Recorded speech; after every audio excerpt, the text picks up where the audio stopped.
Health isn't just about what you eat or how much you exercise. It also includes understanding your body, your sexual wellness, and the care that's available to you. Exactly. And today we have Dr. Deano Reyes, one of the leading voices in LGBTQ plus and sexual health in the Philippines, to help us navigate these important topics. Doc Deano, thank you for coming. Hey, nice to be back. Excited to talk about all of this. Yeah. So maybe I'll start off with, how do I say this? It's quite unique, no? Yeah. The focus that you have Yeah. for sexual education, Yeah. and your clinic actually caters also to LGBTQ specifically. Yeah. Tell us how you came about this. Yeah, of course. So I think the story of like my clinic and my practice is a very personal one, and to be a very sex positive doctor, I need to be able to talk about those things. And I always say, why did I get into this field? Is because I had my own concerns back then. I had my own personal HIV scare when I was 22 years old. So I was scared about it. I was terrified. wow. It drove me crazy. And actually, after I put it at the back of my head, didn't really think about it throughout the rest of med school. Luckily, I graduated into the pandemic, so my initial plans of going down conventional doctor routes did not happen, and I found sexual health again, and I said, hey, I think this could really be improved in the Philippines. I went back to my experience where I didn't have the best one, and I said there has to be a way to make sure everybody gets like a safe, judgment-free experience. So that was the brainchild on how my team and I really work to create a space that sexual health is just approached like without any judgment. Because to be fair, to be honest, everybody has sex.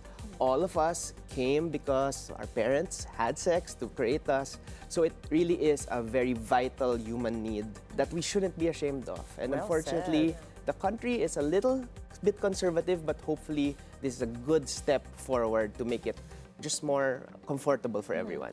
And like you mentioned, it's very taboo here, right, Yeah. in the Philippines, because we're very conservative. Yeah. When you started your clinic, have you seen a jump in patients, Mm-hmm. and especially patients coming to you saying like, wow, doc, you're the first one that I can finally talk to about this, because they don't really talk about it in school. I feel like there's a lack of sexual education as well Oh, yeah. here in school. Oh yeah, definitely. Opening the clinic was a bit of a risk, right? Because we kind of really thought like there's no framework for this. It's kind of never been done in the Philippines. Would it even be like a smart thing to do? Would Filipinos cater it? But it was a risk, and we just said, let's do it, let's try.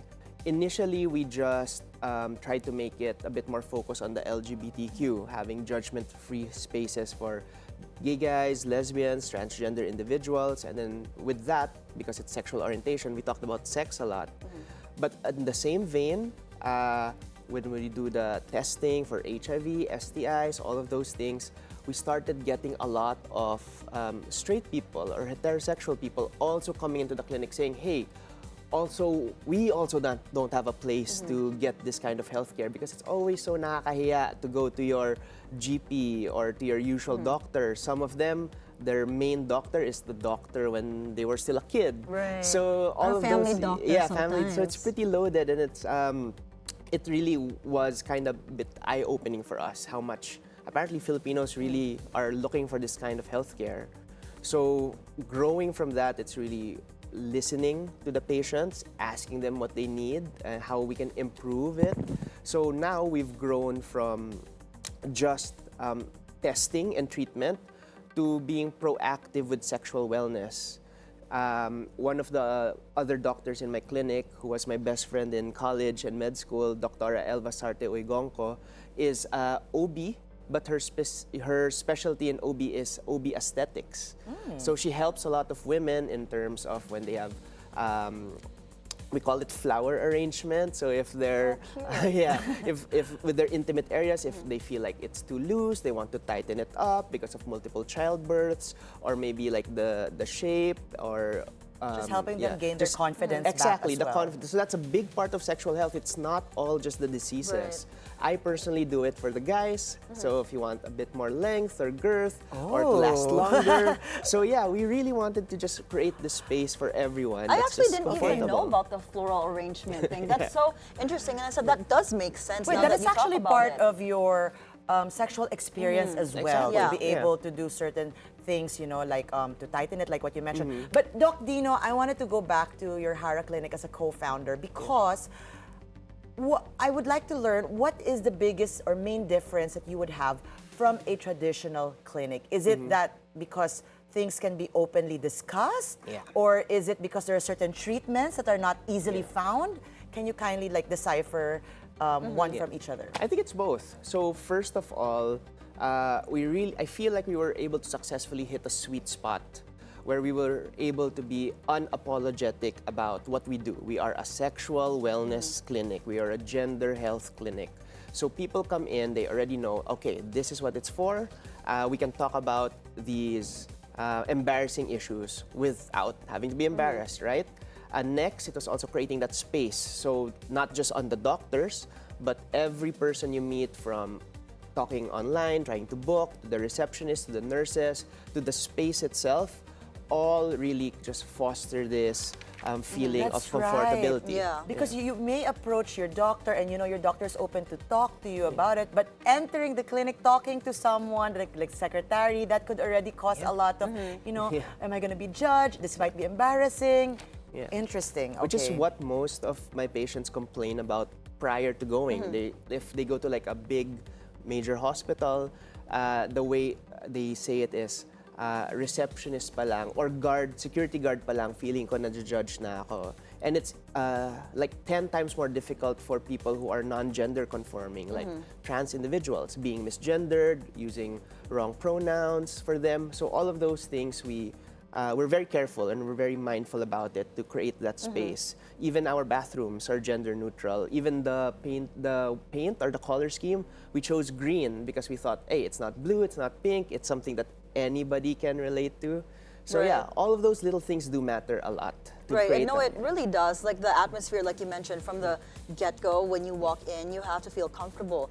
But with this comes emotional health as well. Yeah. How do you guys address emotional health in the clinic? Or do you? Oh, definitely. So like I said, before it was just the testing and the treatment, Right. and it really grew beyond that. Coming into a clinic with a sexual health concern or like an STI, it doesn't even have to be HIV. Sometimes it's herpes. Like I have a lot of women patients who are very emotional when they get herpes. So that really has to have some sort of like counseling or post-processing. We don't just give you the medicines and send you on your way. We ask you, okay, how does this make you feel? What are your worries about, for example, intimacy in the future, having kids? So before, we used to handle that at a primary care level, but now we have psychiatrists. We have a resident psych, Doc Neo, shout out to Doc Neo, who's able to handle these things as well and from a very non-judgmental perspective. I also got certified as a sexologist or a sex therapist Ooh. under the Unprude organization, under Rika Cruz, who's like Yes, one. Unprude. Yeah, love Doc Rika. Congratulations. Oh, thank you. So all of those, it Yeah. has to be like everything that we can provide, we try to provide. We even have like an acupuncturist if people want to go through that method. it's in terms of- holistic. I love Yeah. it. Like I Definitely really holistic. like how you guys target everything Yeah. because it's really an everything Yeah. thing. But what have you been seeing, Doc? That's the most common issue here in the Philippines from your clients. So it really depends. So we have a lot of screening. I think currently in the Philippines, our facility has the most comprehensive ability to screen for all the different STIs. So it's not just HIV, it's not just syphilis or chlamydia. We have like a panel that tests for 8 different STIs on like one sample. So we want to be able to give people like all of these things. But really, screening is pretty common. For the sexual dysfunctions, I get a lot of erectile dysfunction. For women, one of the main concerns is either low libido or pain during sex. The pain comes usually from dryness, because if they're not in the mood, if women are not in the mood, they're not going to be able to lubricate naturally enough, so it becomes painful. So all of those things we really do our best to be able to address in a very accepting and compassionate way. It's like super chill. Like when I talk to my patients, I talk to them like this. This, Yeah, exactly. yeah. I Doc love Dino, it. you're definitely filling a gap and a much needed, what do you call this, education for us here in the Philippines. But also, you know, earlier on we saw Miss Universe, and a lot of those candidates, their platform includes HIV. So I want to talk about that because you mentioned, you were nice enough to share your story as well. What are the common misconceptions when it comes to HIV? Oh wow, there are a lot. So for example, a lot of Filipinos are still under the impression that HIV is a death sentence. It's no longer a death sentence. We have reached the point where the technology of HIV treatment and management allows people to live long, fulfilling lives despite getting a diagnosis. Right now, we can't take the disease out of your body just yet, but the medicines are so effective that we just put the virus to sleep. So it's manageable. It's super manageable. So I have patients who are really like living thriving lives, thriving careers, love lives, all of those things. And the diagnosis or the status is just something there in the background. It's not their entire identity, and that's the goal. That's the goal for all PLHIV, to just live a life despite the diagnosis. It shouldn't be your entire, it shouldn't be the center of your entire life, right? Right. I love Beautifully that. said. I know. I love chatting with you, Doc. Like you said, it's a very safe space.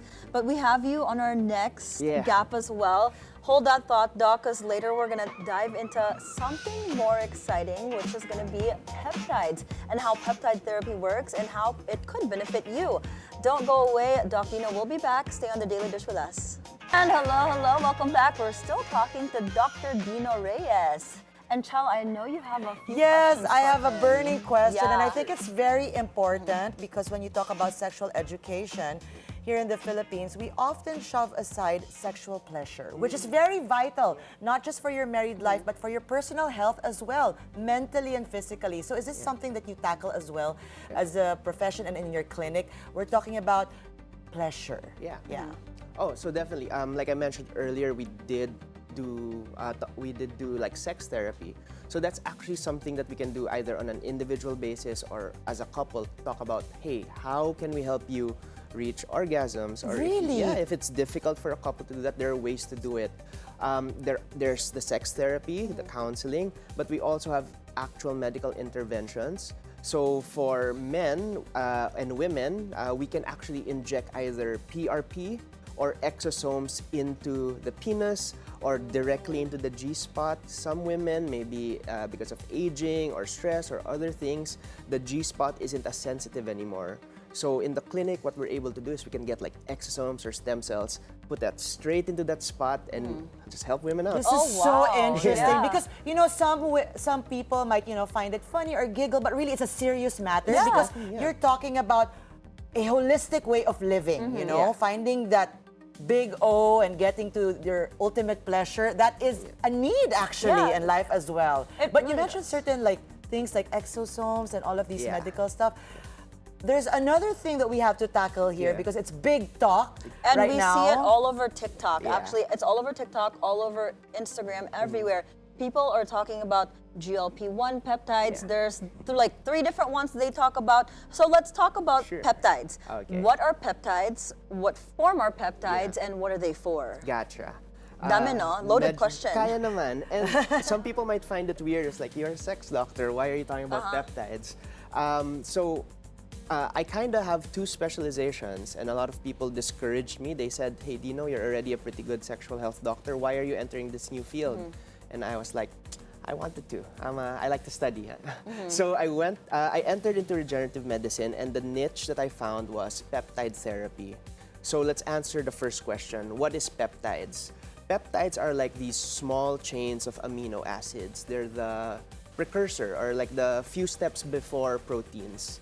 And they're great because they're so small, and they are the chemical messengers between your cells. It's how your cells communicate with each other. So I have over 50 different peptides on my Oh, that's a roster. lot. Each one does a very specific thing. And basically, we use them to biohack your body to do what we want it to do. So you're like a computer hacker A little engineer bit. for the body. Yeah, a little bit. So What can it do? What can it make our body do? So A very popular peptide right now are called the GLP-1 peptides. You've probably heard about them, like Ozempic, Mounjaro, all of those things. So that's a peptide therapy. The GLP-1s are a peptide that you can activate a lot of biochemical processes in your body involved with metabolism. Like, you know how some people just lose the weight very easily, some people don't. A lot of that is actually biochemical, like they're just born that way. And I heard a lot of people with PCOS, Yeah, they exactly. use this. Yeah. So the GLP-1s are revolutionary in terms of being able to put peptide therapy into mainstream, because that's where we discovered that, oh, okay, people are fine to inject themselves, like they don't have to go to like a clinic. But the GLP-1s really are game-changing in terms of weight loss. A lot of doctors have always been telling people to just go ahead, lose the weight, but it's hard, right? The cravings and all of those things. So the true. Yeah. So the GLP-1s help with that. They don't just help with your they help with the appetite, but also with how your body processes the visceral fat and all of those things. You mentioned PCOS. PCOS is like a vicious cycle of an imbalance in hormones that causes insulin resistance, that also causes more imbalance in your hormones. It's so difficult. so the GLP-1s are able to like chop out that one section of that vicious cycle to make it stop. That's why it's very effective. But when you take peptides though, Doc, because it sounds like this is kind of like a manageable disease and you have to keep doing it. How long do you normally take peptides? Do you recommend? Because you said it's like a biohack for the body, right? So how I guess, what's the process? It's very different per peptide. So usually when patients come to me in the clinic, I ask them, hey, what aspects of your life were you hoping to improve? And then they tell me about their sleep, their muscle building, their weight loss, their mood. So it's not just weight loss. It's not just weight loss, yeah. So in the peptide doctor sphere, we always say there's always a peptide for something. So after hearing that experience of my patient, I come up with a program in my head, and then I present it to them. Here are the things, here are the peptides that I feel would help you. And it's different really per peptides. So for example, the GLP-1s or the weight loss peptides, you can stay on those like for forever. So far, what we've been able to see, like a very long time, no problem. But there are other peptides like BPC-157 or GHKCU for the skin, for healing. I usually put them on like 3 to 4 month programs. So it's really, it does have like a lot of, it requires a lot of back knowledge from the doctor to be able to like guide you and give you these programs. You also can't stay on peptides forever, on some of these peptides, because there's this occurrence that we call receptor fatigue, that when you use peptides too much, certain peptides too much, the receptors in your body will grow deaf, so they'll stop working. So you gotta take breaks in between. Okay. But when you say forever, my first thing that came to mind was, one, that's a bit expensive, so let's talk about the cost. And two, what are the possible side effects of these peptides, if there are some? Yeah. Okay, so in terms of the expense, peptides are still very new. They're on the leading edge of science, so there's not a lot of like financial support to be able to like get them for free or subsidized. So it's kind of a luxury for now. Hopefully in the future we'll make it more accessible. But when I have, like, for example, the weight loss peptides, I usually have patients who, when we reach the weight loss goals, I'll ask, do you want to stop? If they say yes, then we titrate backwards. If some of them say, like, can I have it like as a support, like a crutch, then we go on the lowest micro dose. And then sometimes we can even, they'll stop and then they'll come back later on when they're having problems again. The other peptides, on the other hand, are regenerative in nature, meaning you have a problem, we've fixed it. So it's up to you, due to your own lifestyle or your own wear and tear, if you break it again. So then we'll come in and fix it again, right? Safety-wise, that's the other beauty of the peptide. So there's a lot of research looking at how safe they are.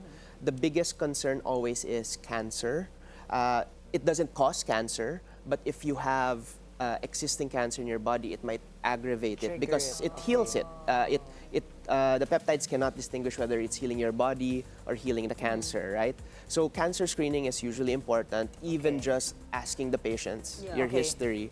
But other than that, peptides are so, like, they're pretty safe because when you use them, you'll break them back down into amino acids that your body will just recycle. Okay, Doc Dino, if I could really be honest, Yeah. I'm intently listening to you because wants to do I've it. been Yeah, we hearing actually about wanna do this. I hear about peptides, and all I know is I probably needed to for weight loss, but nothing, like I really had no background of it until I've been hearing it from you here. And I'm sure a lot of people watching this have the same thoughts, na Yeah. puro weight loss lang. But no, you can actually use it for energy as well, your skin, so many other things. Skin, muscle building, if you're chronic fatigue, for energy, for mitochondrial support. We have anti-cancer peptides, inflammatory control peptides. There's really peptide for anything. And anyone can take peptides, or there's a certain test they have to go through before taking peptides? Cancer markers are always Screening. Just that. useful, Okay. but all of the times it's a conversation between me and you. And Okay, then so we no just- like blood work or anything? Depends on which one, but Okay, like, all right. there are so many. I'll Yeah. add to that. What about the dosage? This is how curious and, clueless I am. Yeah. Is it something that you inject, you take in, or it differs from each peptide? So most peptides are actually administered via subcutaneous injection. So that's just on the taba. So it's not not super deep. It's a tiny, tiny needle.